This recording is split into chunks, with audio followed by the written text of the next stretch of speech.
Welcome to Life Stories, where we share tales of resilience, courage, and hope that touch the heart and inspire change. Today, we bring you an emotional story of a young girl's determination to protect her stepbrother from unimaginable abuse. In a home overshadowed by silence and secrets, her courage to speak out shines a light on the power of truth and love. Will justice prevail? Or will fear win? Stay with us as we uncover this journey of pain, healing, and redemption. Don't forget to subscribe to Life Stories to begin today's story and never miss another inspiring tale. It started with quiet observations, those subtle things you notice when you live with someone long enough. I was 12 at the time, too young, perhaps, to fully grasp the complexities of the adults around me, but old enough to recognize pain when I saw it. My stepbrother, Liam, had a way of carrying himself that spoke volumes. His shoulders slumped, his gaze fixed somewhere distant, as though he was trying to disappear into the air. We lived in a modest suburban house on the outskirts of Springfield, where the days felt long and the evenings even longer. My father, Robert, was a man of routines. He buried himself in his work, retreating each night behind the glowing screen of his laptop. Our stepmother, Karen, ruled the house with a sharp tongue and an iron hand. She was always composed in public, flashing smiles at neighbors and making polite small talk. But at home, her tone turned cutting, her eyes cold. Dinner times were especially hard to endure.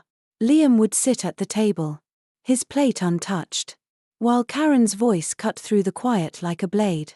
"How many times must I tell you not to slouch?" "Liam," she barked one evening, slamming her fork onto the table. I flinched at the sound. But Liam didn't even blink. He just sat there, silent, his face a blank mask. I knew that mask too well. It was his armor, shielding him from the verbal blows she hurled his way. I wanted to speak up, to tell her to stop, but the words always seemed to catch in my throat. My father never noticed. He was too absorbed in his phone, scrolling through emails or news headlines, oblivious to the tension choking the room. That evening, after dinner, I found Liam outside, sitting on the steps of the porch.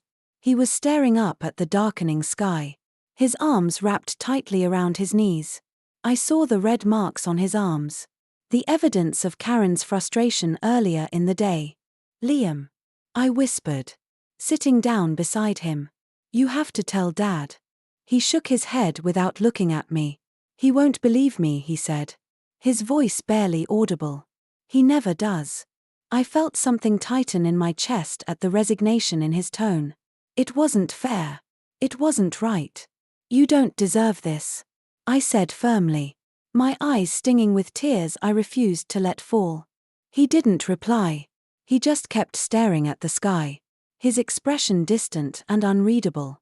I wanted to hug him, to tell him everything would be okay. But I wasn't sure it would be. Not with Karen in the house. Not with my father so unwilling to see the truth. That night, lying in bed, I couldn't shake the image of Liam's hollow eyes and the marks on his arms. The silence in our family was suffocating, and I knew I couldn't let it continue. If no one else was willing to fight for Liam, then I would. The next morning, I woke to the sound of Liam coughing softly in the hallway. I rushed out to find him struggling to carry a stack of freshly ironed clothes to Karen's bedroom. "She made you do the laundry again?" I asked, my voice low but filled with anger. He nodded, avoiding my gaze. "She said I didn't clean the kitchen well enough yesterday. This is my punishment." The flatness of his voice broke something inside me. It was as if he had already accepted that this was his life, that there was no escape from it. I took the pile of clothes from his hands and placed them on the nearest table. "This isn't right, Liam," I whispered fiercely. "You're not a servant." He glanced at me, his dark eyes filled with a mixture of gratitude and fear. "Don't make it worse for yourself, Emily. Please." His words stung more than I wanted to admit. I clenched my fists, feeling a helpless anger bubbling inside me. How could my father not see what was happening? How could he turn a blind eye to Liam's suffering? Later that afternoon, I found Liam sitting outside again, this time hiding his hands in his lap. When I crouched beside him, I saw his swollen knuckles. "What happened?" I demanded, trying to keep my voice steady. "She said I folded the shirts wrong," he muttered, his eyes fixed on the ground. I felt tears prick my eyes, but I quickly blinked them away. "This has to stop," I said quietly, my voice trembling. Liam shook his head. "Dad won't believe us," he said bitterly. "He loves her." My jaw tightened, and a wave of frustration surged through me. "He'll believe me," I said, my voice firmer than I felt. "He has to." But even as I said the words, I wasn't sure I believed them. My father had ignored so much already. What would it take to make him see? That night, as I lay awake, I made a silent vow. If my father wouldn't listen, I would find another way to expose the truth. Karen might control our home, but she wouldn't control our lives forever. Liam deserved better, and I was determined to give him a chance to heal, no matter what it took. The next morning, the house felt as if it were holding its breath. Karen was already in the kitchen, her sharp voice cutting through the early silence as she issued commands about breakfast and chores. Liam moved around the house like a shadow, his every action meticulous, calculated to avoid her ire. I watched him carry out her orders, each task completed under her cold, scrutinizing gaze. It made my stomach churn. But I had a plan. I spent the day pretending everything was normal. Even as my mind raced, I knew words weren't enough anymore. My father needed proof. Something undeniable. That's when the idea hit me, my tablet. It had a decent camera and could record videos. If I could capture Karen in the act, my father wouldn't be able to ignore what was happening. The opportunity came sooner than I expected. That afternoon, I heard Karen's sharp tone from the living room. Peering cautiously from the hallway, I saw Liam standing stiffly, his head bowed as Karen berated him for spilling a glass of water. "You're useless. Just like your mother," she spat, her voice venomous. I froze, my heart pounding in my chest. Slowly, I pulled out my tablet and hit record. Karen's hand raised as if to strike Liam, but she stopped short, glaring at him with disgust. Liam didn't flinch. He just stood there, silent and motionless, his face expressionless. My hands trembled as I held the tablet steady. This was it, proof. When the moment passed, I slipped away, hiding the tablet under my sweater. My hands were still shaking when I replayed the footage later that night. Karen's words and the way she loomed over Liam sent a chill down my spine. But it also filled me with a renewed determination. My father might ignore my words, but he couldn't ignore what I had captured on video. At dinner that evening, I decided it was time to confront him. Sitting across from him at the table, I felt my palms grow sweaty, but I forced myself to speak. "Dad, I need to talk to you," I said, my voice steady despite the fear bubbling inside me. He glanced up from his plate, raising an eyebrow. "What is it, Emily?" I hesitated, stealing a glance at Liam, who shook his head slightly, silently pleading with me not to continue. But I couldn't stop now. "It's about Liam," I began, my voice firm. "Karen is hurting him. She makes him do all the chores, and she hits him. I've seen the bruises." The words hung in the air like a grenade. My father frowned, setting down his fork. "Emily, that's a strong accusation," he said, his tone cautious. "What are you talking about?" Before I could answer, Karen appeared in the doorway, her smile tight and her eyes glinting with annoyance. "What nonsense are you talking about now, Emily?" she asked, her voice sickly sweet. My father sighed, rubbing his temples. "Emily, I think you've misunderstood. Karen is strict, but she only wants what's best for you and Liam." I felt my heart sink. He wasn't even considering my words. "She's not my mother. I snapped, my voice rising. And she's not doing what's best for anyone. Enough, my father said sharply, his tone final. I won't hear any more of this. Apologize to your mother. Anger and frustration boiled inside me as I stormed out of the room, tears stinging my eyes. He wasn't listening again. It was as if he had blinders on, unwilling to see the truth staring him in the face. In my room, I paced back and forth, my mind racing. I had shown him the bruises before, spoken up countless times, but it was never enough. This time, I would make him see. Grabbing a notebook from my desk, I began writing everything down, the punishments, the harsh words, the bruises. I listed dates and detailed what I had witnessed. Each entry a small rebellion against the injustice in our home. The next day, I carried the notebook everywhere, hiding it under my sweater. I watched Karen closely, scribbling down every insult, every unreasonable demand. But I knew I needed more than just words on a page. I needed more proof. And so, I waited. My tablet always within reach, ready to capture the truth that would shatter the silence in our family. A few days later, the moment I had been preparing for arrived. It was late in the afternoon when Karen's voice echoed through the house. Sharp and biting.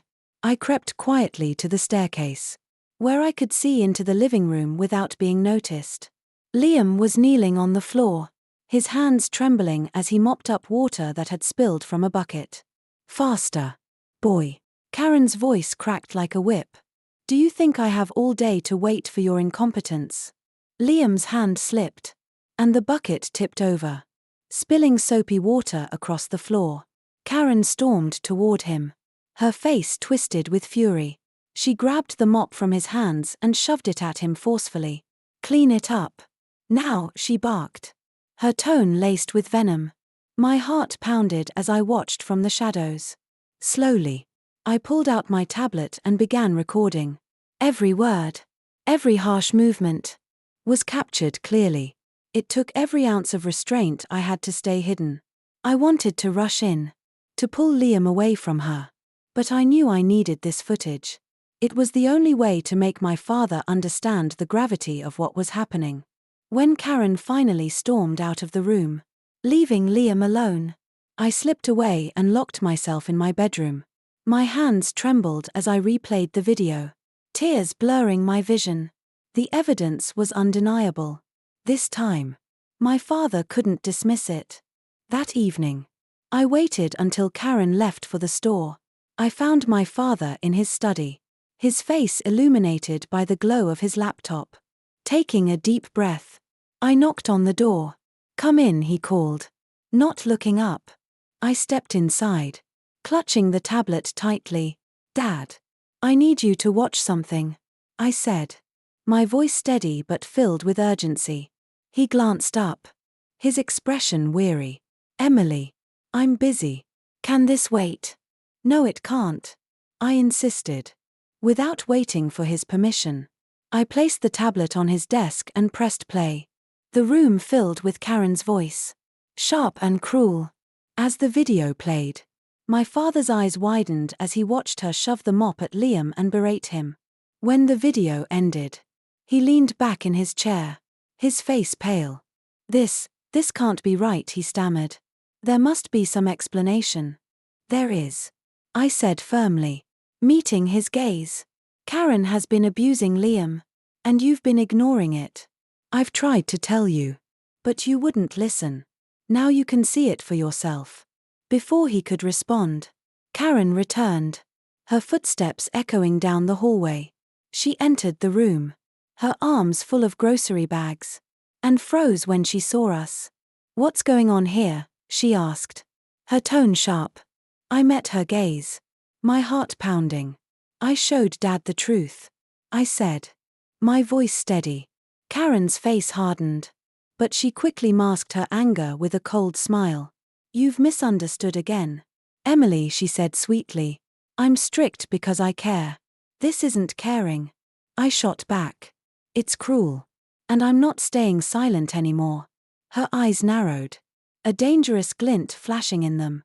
But I refused to look away. My father sat silently, his expression conflicted. That night, the house was heavy with tension.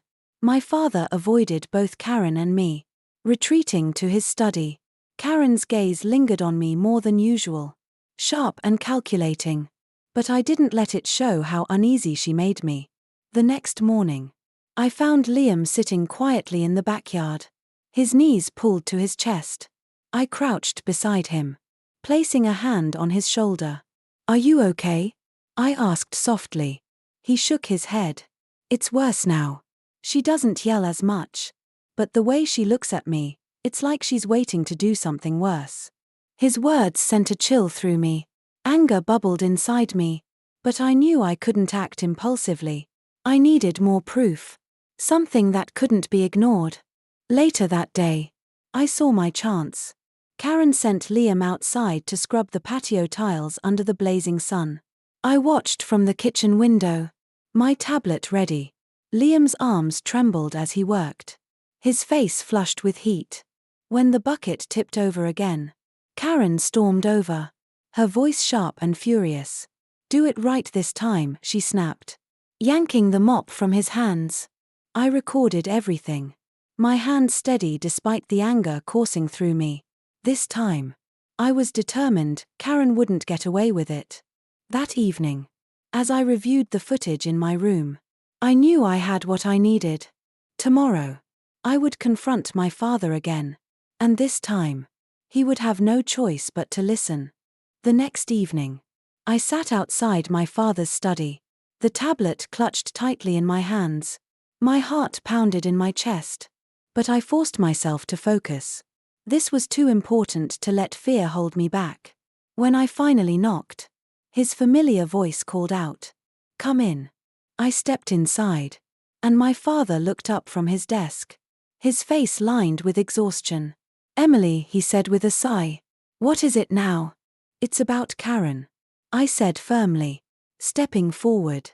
His expression darkened slightly, but he gestured for me to continue. Without hesitation, I placed the tablet on his desk and pressed play. The video filled the room with Karen's sharp voice, her words cutting and cruel as she berated Liam. My father's face paled as he watched her grab the mop from Liam and shove it at him with force. When the recording ended, he leaned back in his chair, rubbing his temples. I don't know what to say," he muttered, his voice unsteady. "Say you'll do something," I said, my voice trembling but resolute. "You've seen it now. You can't ignore this anymore." He looked at me, his eyes clouded with conflict. "Emily, this isn't easy," he said finally. "Karen is my wife. I can't just accuse her like this without fully understanding the situation." "You've seen the situation, Dad," I shouted, frustration boiling over. "You've seen what she does to Liam.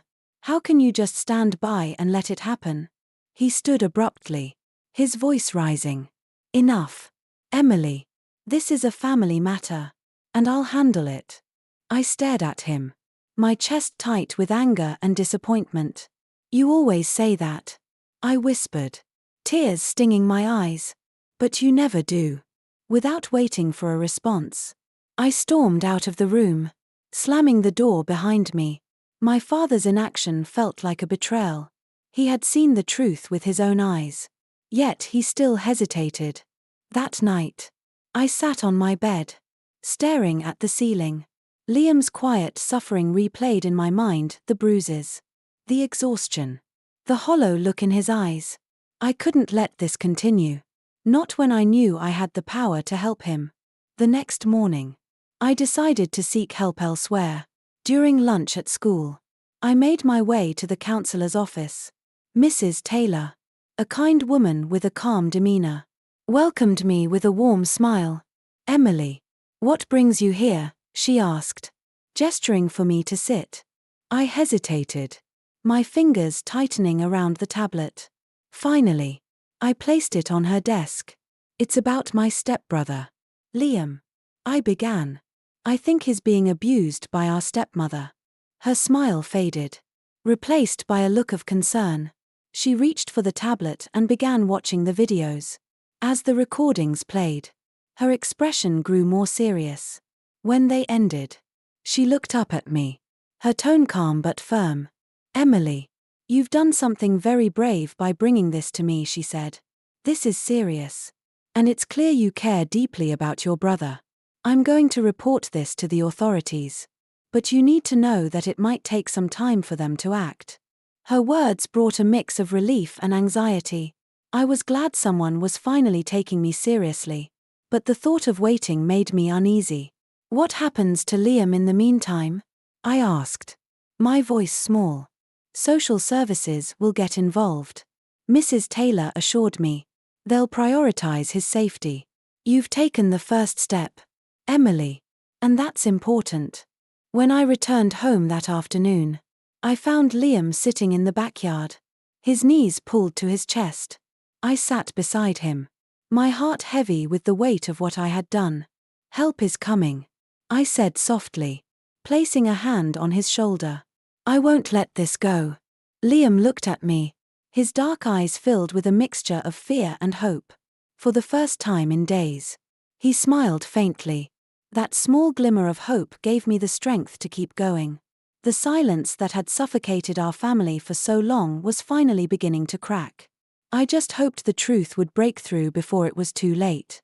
The morning after my conversation with Mrs. Taylor, I woke up feeling a mix of nervousness and relief. I had done everything I could to protect Liam, but the uncertainty of what would happen next weighed heavily on me. Karen's presence in the house had grown even more oppressive, her gaze lingering on me as though she knew I was planning something. Liam moved through the day with quiet resignation, completing his chores under Karen's watchful eye. I stayed out of her way as much as possible, but I kept my tablet close, ready to document anything if the opportunity arose. By late afternoon, Karen sent Liam outside to scrub the patio tiles again. The sun was relentless, and I could see beads of sweat forming on his forehead as he worked. His arms trembled from exhaustion, and my chest tightened at the sight. Gripping my tablet, I positioned myself by the kitchen window and began recording. Karen's sharp voice carried through the open window. "Do you think I have all day for this? Faster, Liam." As he struggled to keep up with her demands, the bucket of soapy water tipped over, spilling across the tiles. Karen stormed over, her face a mask of fury. She snatched the mop from his hands and shoved it back at him. "You can't even do one thing right," she spat, her tone dripping with disdain. I held the tablet steady, capturing every second. My hands trembled with a mixture of anger and resolve. This footage, more damning than anything I had recorded before, would be impossible to ignore. When Karen finally stormed back inside, I slipped away to my room and locked the door. Sitting on my bed, I replayed the footage, my stomach churning with every harsh word and cruel gesture. It was painful to watch, but I knew this was what I needed to show my father. That evening, after Karen had gone out, I found my father in the living room. He was sitting on the couch, flipping through the pages of a newspaper. I took a deep breath and approached him, clutching the tablet tightly. "Dad, I need you to see this," I said, my voice firm. He looked up, his brows furrowing. "Emily, we've talked about this. I told you I'd handle it." "You haven't handled anything," I said, frustration seeping into my tone. "Just watch." I set the tablet on the coffee table and pressed play. The room filled with Karen's voice again, her sharp words cutting through the silence. My father's expression shifted as he watched her shove the mop at Liam and berate him. His face paled, and his hands tightened around the edge of the couch. When the video ended, he leaned back, rubbing his temples. I don't know what to say," he muttered. "Say you'll protect him," I demanded, my voice trembling with emotion. "You've seen it. You can't let this continue." He hesitated, his eyes clouded with doubt. "Emily, this is complicated. She's my wife. She's hurting your son," I interrupted, my voice rising. How can you even hesitate? Before he could respond, the sound of the front door opening made us both turn. Karen walked in, her shopping bags rustling as she entered the room. She froze when she saw us, her gaze darting to the tablet still sitting on the table. "What's going on here?" she asked, her tone sharp. I met her glare, my heart pounding. "Dad knows the truth," I said, standing my ground. Karen's lips curled into a cold smile. "You've misunderstood again, Emily.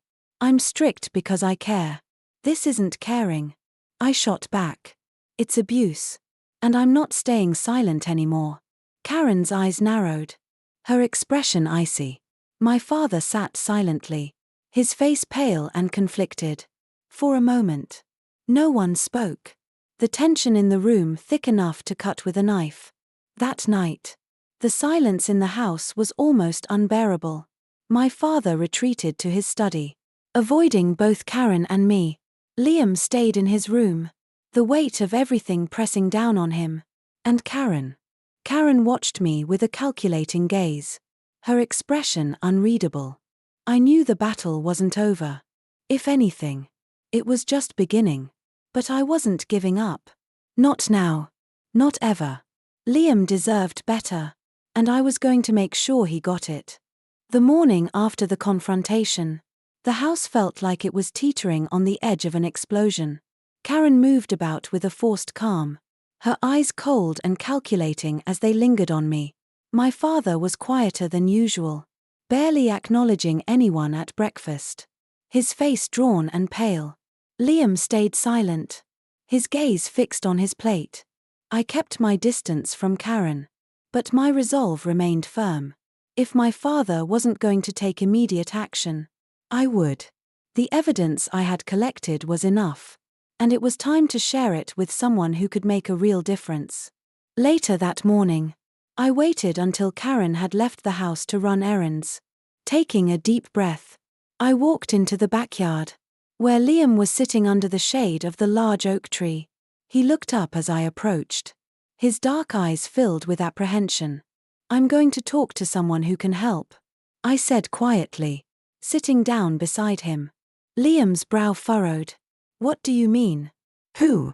"The police," I said firmly. "And Aunt Grace. We need someone who will actually do something."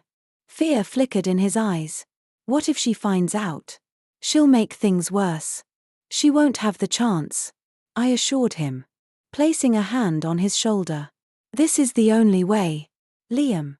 We can't keep living like this."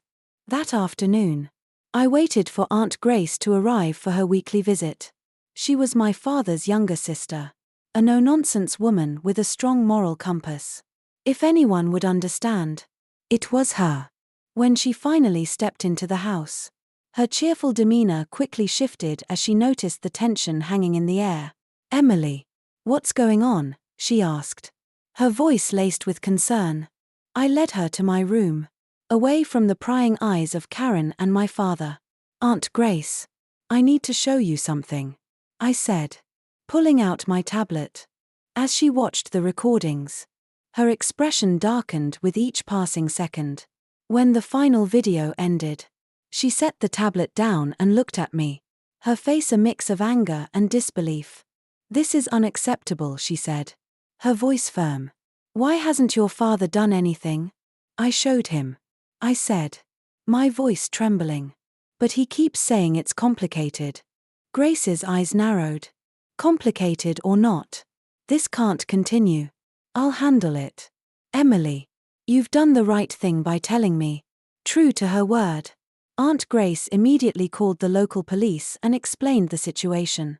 She handed them the recordings and urged them to take action quickly. The officers assured her that an investigation would begin immediately, but they warned us that it might take time to complete. When the call ended, Grace turned to me, placing a reassuring hand on my shoulder. "You've been incredibly brave, Emily," she said. "But this isn't over yet. You need to stay strong for Liam." That evening, the atmosphere in the house was heavier than ever. My father avoided everyone, burying himself in his study. Karen paced the living room, her movements sharp and restless, as though she could sense something was happening. Liam and I stayed in our rooms, the weight of the day pressing down on us. The next morning, the knock on the door came just after breakfast. From my window, I saw 2 police officers step out of their car, accompanied by a social worker. My heart raced as I hurried downstairs, my tablet tucked under my arm. When my father opened the door, his face filled with confusion.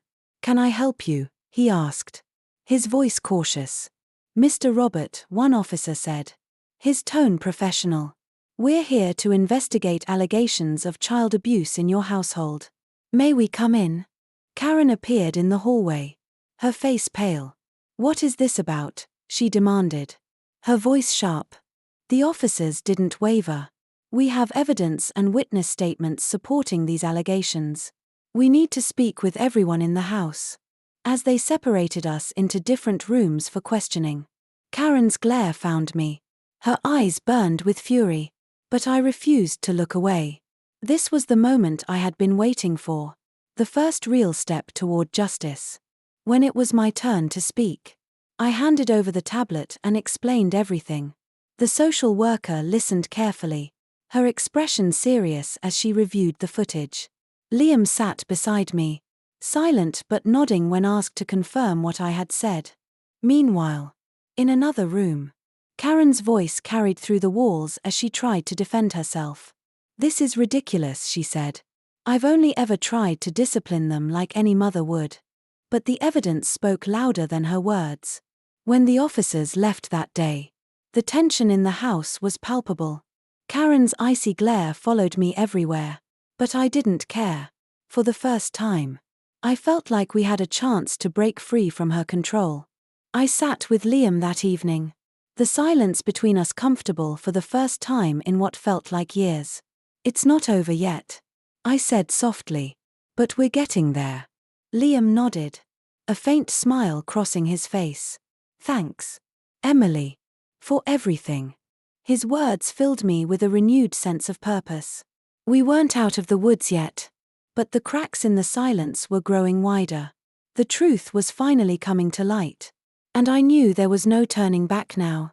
In the end, justice prevailed. Karen was removed from the household, and Liam began the long journey of healing from the scars she left behind. Through counseling and the unwavering support of Aunt Grace, our family slowly pieced itself back together. My father, finally recognizing his failures, committed to being the parent we both needed, rebuilding trust one step at a time. Liam's once hollow eyes now sparkled with a quiet confidence as he found his voice and strength. As for me, I learned that courage isn't the absence of fear, it's standing up despite it. The silence that once divided us was shattered, replaced by a bond forged through resilience and love. Thank you for joining us on this emotional journey. If you found this story inspiring, subscribe to Life Stories for more tales of hope, perseverance, and the power of truth. Stay tuned for our next video.